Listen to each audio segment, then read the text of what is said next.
Branle-d'Or, mon voisin d'hôpital, le sergent, jouissait, je l'ai raconté, d'une persistante popularité parmi les infirmières. Il était recouvert de pansements et ruisselait d'optimisme. Tout le monde à l'hôpital l'enviait et copiait ses manières.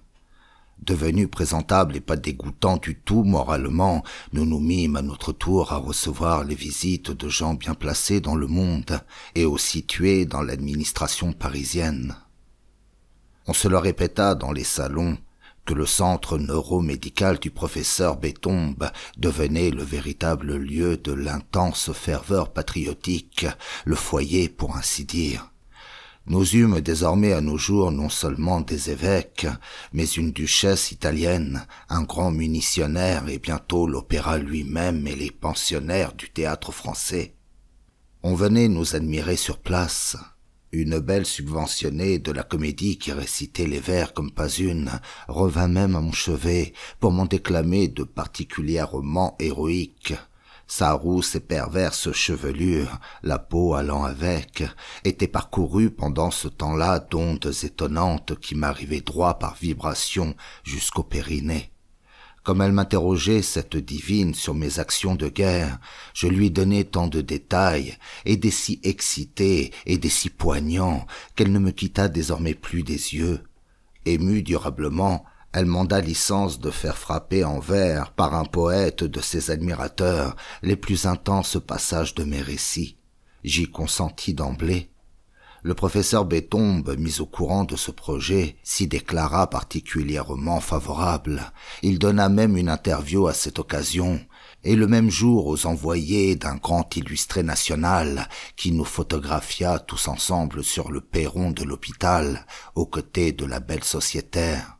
C'est le plus haut devoir des poètes, pendant les heures tragiques que nous traversons, déclara le professeur Bétombe, qui n'en ratait pas une, de nous redonner le goût de l'épopée.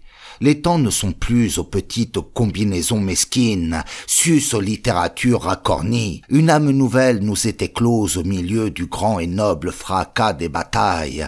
L'essor du grand renouveau patriotique l'exige désormais. Les hautes cimes promises à notre gloire, nous exigeons le souffle grandiose du poème épique. Pour ma part, je déclare admirable que dans cet hôpital que je dirige, il vienne à se former sous nos yeux, inoubliablement, une de ces sublimes collaborations créatrices entre le poète et l'un de nos héros. Branle-d'Or, mon compagnon de chambre, dont l'imagination avait un peu de retard sur la mienne dans la circonstance, et qui ne figurait pas non plus sur la photo, en conçut une vive et tenace jalousie.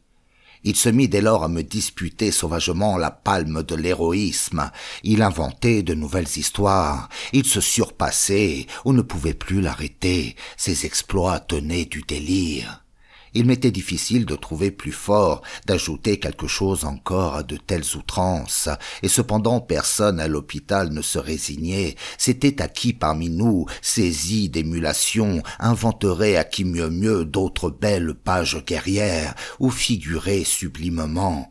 Nous vivions un grand roman de gestes, dans la peau de personnages fantastiques, au fond desquels, dérisoires, nous tremblions de tout le contenu de nos viandes et de nos âmes. On en aurait bavé si on nous avait surpris au vrai, la guerre était mûre. Notre grand Bétombe recevait encore les visites de nombreux notables étrangers, messieurs scientifiques, neutres, sceptiques et curieux. Les inspecteurs généraux du ministère passaient sabrés et pimpants à travers nos salles, leur vie militaire prolongée à cela, rajeunie donc, c'est-à-dire, et gonflée d'indemnités nouvelles. Aussi n'étaient-ils point chiches de distinction et d'éloges, les inspecteurs. Tout allait bien. Bétombe et ses blessés superbes devinrent l'honneur du service de santé. Ma belle protectrice du français revint elle-même bientôt une fois encore pour me rendre visite, en particulier, cependant que son poète familier achevait rimait le récit de mes exploits. Ce jeune homme, je le rencontrai finalement, pâle, anxieux, quelque part au détour d'un couloir. La fragilité des fibres de son cœur, me confia-t-il, de l'avis même des médecins, tenait du miracle. Aussi le retenaient-ils, ces médecins soucieux des êtres fragiles, loin des armées. En compensation, il avait entrepris, ce petit barde, au péril de sa santé même et de toutes ses suprêmes forces spirituelles, de forger pour nous l'airain moral de notre victoire. Un bel outil par conséquent, en vers inoubliables, bien entendu, comme tout le reste. Je n'allais pas m'en plaindre, puisqu'il m'avait choisi entre tant d'autres braves indéniables pour être son héros. Je fus d'ailleurs, avouons-le, royalement servi. Ce fut magnifique, à vrai dire. L'événement du récital eut lieu à la Comédie-Française même, au cours d'une après-midi, dite poétique. Tout l'hôpital fut invité. Lorsque sur la scène apparut ma rousse, frémissante, récitante, le geste grandiose, la taille longuement moulée dans les plis devenus enfin voluptueux du tricolore, ce fut le signal dans la salle entière, debout, désireuse, d'une de ces ovations qui n'en finissent plus. J'étais préparé, certes, mais mon étonnement fut réel néanmoins. Je ne pus céler ma stupéfaction à mes voisins en l'entendant vibrer, exhorter de la sorte cette superbe amie, gémir même, pour rendre mieux sensible tout le drame inclus dans l'épisode que j'avais inventé à son usage. Son poète décidément me rendait des points pour l'imaginative. Il avait encore monstrueusement magnifié la mienne, aidé de ses rimes flamboyantes, d'adjectifs formidables qui venaient retomber solennels dans l'admiratif et capital silence.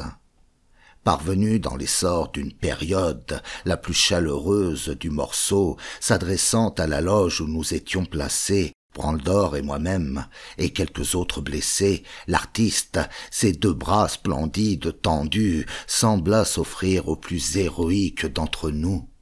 Le poète illustrait pieusement à ce moment-là un fantastique trait de bravoure que je m'étais attribué. Je ne sais plus très bien ce qui se passait, mais ça n'était pas de la piquette. Heureusement, rien n'est incroyable en matière l'héroïsme. Le public devina le sens de l'offrande artistique et la salle entière tournait alors vers nous, hurlante de joie, transportée, trépignante, réclamait le héros. Branle-d'Or accaparait tout le devant de la loge et nous dépassait tous puisqu'il pouvait nous dissimuler presque complètement derrière ses pansements. Il le faisait exprès, le salaud. Mais deux de nos camarades, eux grimpés sur des chaises derrière lui, se firent quand même admirer par la foule par-dessus ses épaules et sa tête. On les applaudit à tout rompre. « Mais c'est de moi qu'il s'agit !» ai-je failli crier à ce moment. « De moi seul !» Je connaissais mon Branle-d'Or. On se serait engueulé devant tout le monde et peut-être même battu. Finalement, ce fut lui qui gagna la soucoupe. Il s'imposa. Triomphant, il demeura seul, comme il le désirait, pour recueillir l'énorme hommage. Vaincu, il ne nous restait plus qu'à nous ruer, nous, vers les coulisses, ce que nous fîmes, et là nous fûmes heureusement refêtés. Consolation. Cependant, notre actrice inspiratrice n'était point seule dans sa loge. À ses côtés se tenait le poète, son poète, notre poète. Il aimait aussi comme elle les jeunes soldats bien gentiment. Ils me le firent comprendre artistement. Une affaire, on me le répéta, mais je n'en tins aucun compte de leurs gentilles indications, tant pis pour moi, parce que les choses auraient pu très bien s'arranger. Ils avaient beaucoup d'influence. Je pris congé brusquement et sottement vexé. J'étais jeune. Récapitulons. Les aviateurs m'avaient ravi Lola. Les Argentins pris Musine. Et cet harmonieux inverti, enfin, venait de me souffler ma superbe comédienne.